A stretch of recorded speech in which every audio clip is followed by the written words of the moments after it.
guys, it's your librarian, Mrs. Main, and today is September the 28th. It's National Be a Good Neighbor Day. So, when you're out and about in the community, remember to wave hi to your friends and family, but also meet your new neighbors while maintaining 6 feet of social distance.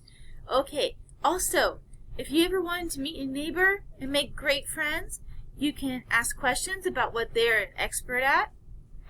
Like, if I want to learn how to paint a beautiful picture, I might ask the kid next door, who's a great artist, to teach me how to make a beautiful picture of a sunrise or an ocean or even the people in my family. And if I see a neighbor struggling to carrying a bag or needing to, plant some plants or trees, then I might want to help out to show that I am a good neighbor. Also, I want to share. Okay, let's say that in my garden, I have tons and tons of oregano growing everywhere. So what I do is when I pull it out, I always share it with my next door neighbor. And then she actually bought me two beautiful plants.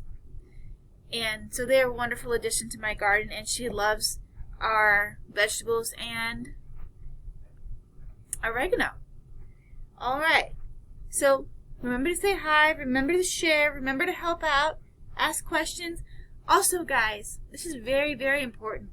Remember to be respectful of a person, of all people, and their property. So even here at Kaiser, I want to make sure that since this is our school home and everybody lives here and we are a community of dedicated learners, we want to make sure that we keep our areas clean and nice, okay?